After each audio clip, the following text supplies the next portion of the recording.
Hi, everyone. Welcome to the new terrain. I'm so excited to be here for episode 3. We're digging into leadership in a changing world, breaking down the stress that leaders are facing, the pressure that so many of us are feeling, and little shifts, ways that we can build resilience, clarity, and in this episode, break down even further some actionable ways we can bring these back to our teams. So I'm Alison Campbell. I'm the founder of Unburnt. I am joined today by co-founders of Gather and Grow, Leah Zielinski and Anique Coffee. So excited to be here with both of you today. We've had good conversations for episodes 1 and 2, so excited to see where this one takes us. So let's get into it. In this high impact conversation today, we're pulling back the curtain on what's real, what's going to work, how to lead with energy, empathy. A continued theme is building connection and trust across teams and throughout organizations. And so for today, we're going to focus on tools and practices, as I mentioned, ways to self-regulate, reset, and build sustainable performance and habits into our cultures. So we're going to kick it off. Anique, I'd love to hear from you. What are some practical ways you've seen leaders show up differently? Like, how have they self-regulated in a moment where chaos is happening, right? There might be a fire drill. Something might not be going according to plan. It's table stakes in today's time. How have you seen leaders regulate in a way that's worked? Yeah. It starts a lot with awareness of building self-awareness. We have a couple of really fun models, but one that's super easy to just share in a 30 seconds or less. It's literally a horizontal line. Am I locating myself below the line where I'm seeing problems and blame and I'm in scarcity? Or am I above the line where I'm seeing possibility, leading from a place from abundance, feeling that spaciousness and that kind of regulation? It's locating yourself as a leader and bringing some self-awareness to where you are first and foremost.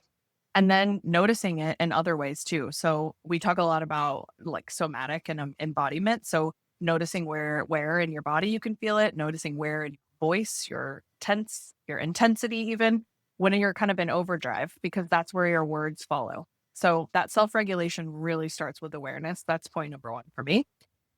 And ways that they can regulate themselves is as simple as the pause. We've talked about this in our previous conversation too. It's as simple as a breath, a pause, naming the tension before they allow it to kind of overcome them. That helps really reset the energy instantly. So taking a breath, taking a pause. And we've talked about this before too, but leaders forget sometimes that their nervous system sets the tone for the room. Their nervous system and their energy is contagious and their people will respond. And sometimes they're responding to this perceived threat that's not even really there. It's just a leader who's in that kind of dysregulated state for a second. So sometimes a really kind of relatable example is in a heated meeting, instead of raising their voice, a leader can say, let's pause for a moment so that we can respond instead of react. And the room immediately calms. It's just taking that pause, taking that moment, bringing people with you on that journey of that pause are just really, really helpful ways and practical ways that leaders can help themselves in the moment. I think one thing that I would add to that is that there's patterns. All of us have our behaviors. All of us shift into a certain way of operating, especially when things get hot. And to be able to have that self-awareness, not just that you are elevated, but to also understand where your tendencies lie, it helps you to be able to better understand and manage your energy. I know myself, my brain does its best thinking in the morning, and in the afternoon, I'm more creative. I'm able to pivot. I'm able to get a little bit more kind of outside of the lines. When I try to force the other kind of activity into the wrong time of my day, I know it's not going to be my best work. And so being able to have that awareness of what you're bringing and how you work is one of the most effective way that you can set your energy so that you can then have the awareness of what your energy is doing to the people around you.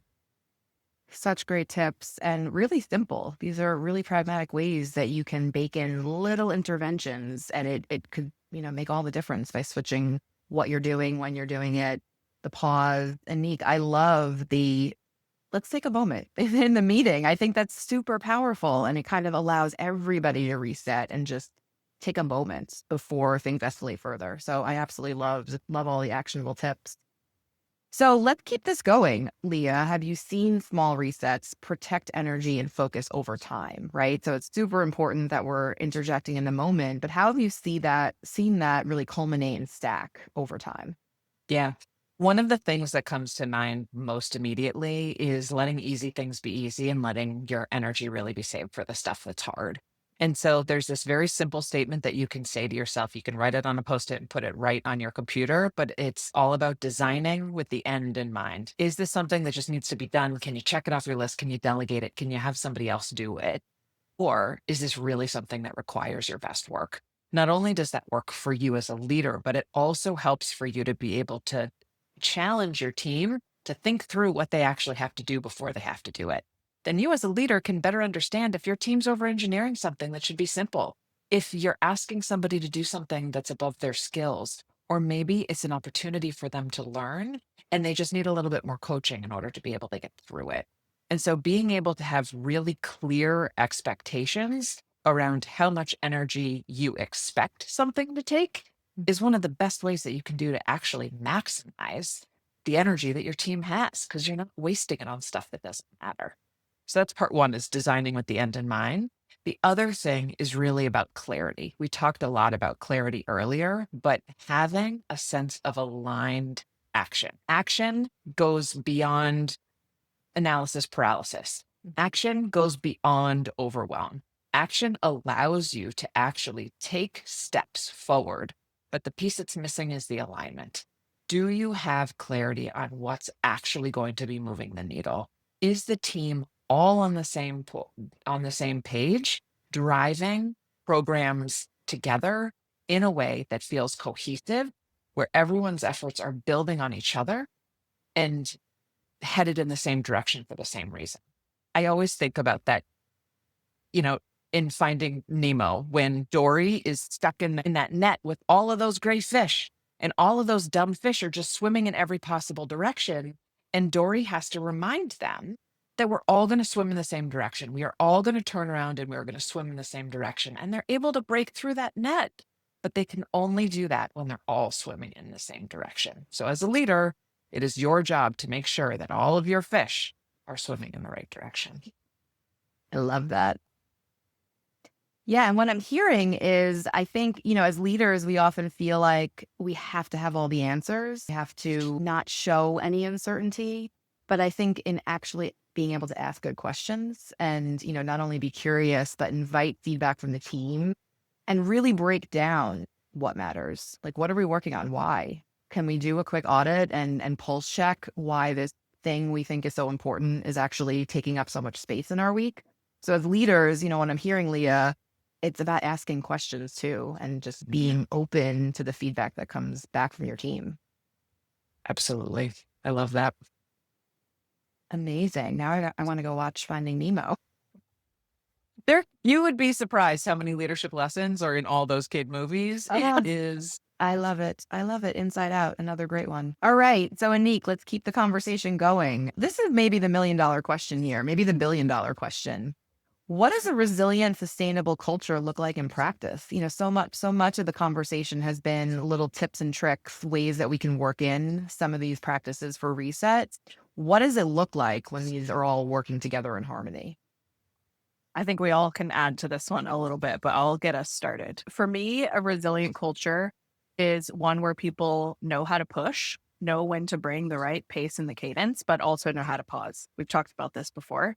There's a couple of really beautiful practical ways I'll share in a second of how to do that. But that idea of knowing the push and the pause is what I think creates that sustainability and therefore resilience over time for a team. It's not just about avoiding the pressure, it's about balancing it with recovery. And I think you've talked about this in earlier conversations, Alison. It's so important to figure out what that balance is of doing the pushing and the pressure, but also the recovery. And resilient teams normalize rest. They figure out how to bring self-reflection and reflection as a team into their practice. And they bring as much aligned action and alignment as they bring output and delivery, and creating that space to really think about the how we're doing things rather than just the what we're creating. So some ways that we've kind of seen that are company quarterly reset days, meetings stop, teams focus on strategy, reflection, or just simply the recharging. And that actually is what helps productivity rise afterwards. We talked about this a little bit earlier too, where it seems a bit counterintuitive to do the pause, but it actually really helps drive growth and drive things forward. Um, Something that Leah and I are trying at the moment is a little bit of that pause across our month where we have 2 to 3 weeks of meetings and projects and building. And then we have what we're calling an integration week where we have no meetings. We have no recordings. We have no client workshops. It's our time to integrate everything we've been doing and learning and sometimes catch up on the to-do list a little bit. But how we've mostly been spending that is writing and reflecting and talking to each other because, these calls today, this is the first time Leah and I have seen each other today.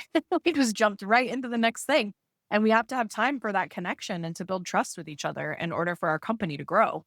So I think there's a lot of really beautiful tips we could kind of bring forward around how to set those moments of reset and pause for teams. But I would love to hear what the two of you think. I think we've all got some great examples of this. One of the things that I've seen that's been really valuable from a cultural perspective is when the leadership team acknowledges and is transparent about what their life balance looks like. There is no such thing as work-life balance anymore, where they're two different things. It's work-life integration. Most of us are working from home. Most of us have other things that are happening. We're working across time zones. Sometimes we're working even across countries. And so being able to include little lines in your signature that say things like, I'm working now because it's convenient for me. I want you to reply when it's convenient for you. Or even a step beyond that, using the schedule send, allowing the team to be able to put their, going into invisible mode. And so being able to have that where people can feel that they're not being just inundated with new information all the time, it actually allows your off hours to be off when, I'm working at random hours because I've got insomnia and I'm up at 3 o'clock in the morning. Nobody's going to get something from me at 3 o'clock in the morning. I'm going to schedule that for later. And that works for me. That's the way my life works right now. But I'm not holding other people to that same standard. And so even just having that kind of better boundaries and better transparency about what the expectations are, modeled by leaders, is such an important thing to be able to bring to the table. I love that. I love it. I think one of the other things I'd love to add is just around celebrating the small wins. I think when we think about rest, leaders often say, but there's no time. We have so much happening this year. We've got, all of these really big goals, huge deliverables. We have pressure from the board to grow X%. I think it's about being proactive. Okay, so let's look at some places in the calendar where we can be intentional about baking in rest, because you can't look at your calendar tomorrow and say, I'm going to clear my day, right? That's like an emergency situation only. So how can we kind of forecast out and make sure we're predicting and then layering in those periods of rest after a big deliverable or after, product ships a really big new feature? And as part of that, peppering in the celebration. I think so many leaders feel that it's implied, like, well, we shipped the thing. So yes, we all know that that was a big moment. Celebrate it. Make sure your team understands that it's a win that is contributing to the growth or, that revenue target, whatever it may be, that what they just delivered matters and it should be celebrated. So I think that's just another way to kind of sustain a culture where there are those reset moments, and also not just the implied win, but the very intentional overt. We're going to celebrate this. This is part of, what makes us a cohesive team. Can I build once more on that? Sure. We're pretty big nature nerds here at Gather and Grow. And what you just made me think about was seasonality and how ecosystems become really sustainable because they rest and because they have these moments of like pressure and pace and growth, but they have to rest after that. They have to harvest everything they've just done and then rest. And I really liked what you said about like baking in the moments of reflection and rest, because if you zoom out as a leader and look at your team, your company, your growth, I would wager to bet that there is a seasonality to your business, even if you're not in retail or anything like that. Even in my company, my husband works in high tech and there's a seasonality to this thing, right? We have to plan our holidays around acronyms like SKO and EOQ. Okay. There's a seasonality to life in every business. And if you zoom out and look at that and figure out when is my team and when am I going to be pushing really hard and what am I going to need after that, and think about that as like a season, it can be really helpful to get proactive about how you bring in the rest and therefore create a sustainable ecosystem. Yeah, I love that. Absolutely. So, Leah, as we round out this conversation, how can leaders introduce simple language, tools, practices that will help the whole team reset? So, we've touched on it a little bit, but I'd love to build on this and kind of understand how leaders can continue to model that kind of behavior. Yeah. The smallest things are sometimes the most important as long as they're done consistently. One of the things that's so important for leaders to do is to just be the behavior they want to see, to be the calm in the storm, to create psychological safety for their team, to talk openly about risk and impact, to provide mentorship, to just be present and to be calm and to show up with integrity and just the stability that their team needs in that moment. It is so easy. It just requires a little bit of that self awareness and for leaders to be rested and well cared for themselves. The other thing that is really contagious and is such a fun practice to do once you get into it is to create a container. One of the things that we talked about very early in the conversation is just we're all back to back. We all just go from one thing to another, to another, to another. And what we don't realize as leaders is that so often people are bringing energy from the call that they were just on, from the meeting they were just on, from the fight they just had trying to get their kid into the car seat at drop off at daycare, right? You don't know what its team is coming into, and that energy has an impact. And so, what you can do to be able to clear the slate and be able to really focus and ground your team so that everybody's present, everybody's paying attention, everybody is ready to do their best work is create a container, a start and an end to the meeting. At Gather and Grow, we call it a check in and a checkout. The check in can be something super basic. Sometimes I've done one where it's this team meeting and you have, all of the animated GIFs and you say, throw an animated GIF in the chat that shows me what energy you've got today. And there's so much like creativity and expression and it makes everybody laugh, but it's so easy. Or what is your color? What is your spirit animal? We had the most amazing conversation with a team the other day when we just got into like everybody had their own interpretation of what a spirit animal even was. And it just completely changed the tone of what ended up then being a really creative and energizing workshop. And so doing that check-in in the beginning is really important, but then also closing the space, creating a checkout where you're able to recap in some very easy way where you say something like, what's one thing that you're going to take away from this session? Or what's the first thing that you're going to do in order to do X? It just gives somebody a little bit of a boost so that they're leaving with clarity and intention, both of which are so important in being able to keep people organized, especially in the face of things moving really fast and being chaotic. It's that language again. It's the check in, check out. It kind of creates rituals that people can get comfortable with, be ready for, know that maybe there'll be a little levity at the beginning of the meeting. So I love that. It's a really great practice. So as we close out the series, I'd love to hear from both of you on this one. If leaders could take away one thing, one practical, tangible thing they can do tomorrow, what would you say is the one thing that they should go back and try? So Anique, I'll throw it to you first. Sounds good. I think it starts with yourself. We've talked about it quite a lot, but if you model calm, if you model grounded leadership, your team will mirror you. So powerful. Leah, what would you add? I think leaders just need to do the work. It's not just modeling calm, it's actually being calm. And a lot of times, leaders are bringing their own trauma, their own baggage, their own PTSD. And it's the rare one who's doing the work in order to really show up with clean and clear energy and not bringing their own stuff and expressing it out to their team. And so, Anique and I, we are partners in this. We have a partnership in terms of seeing these things in the same way. And it's not just showing up, it's also doing work. So, two sides of the same coin. I love it.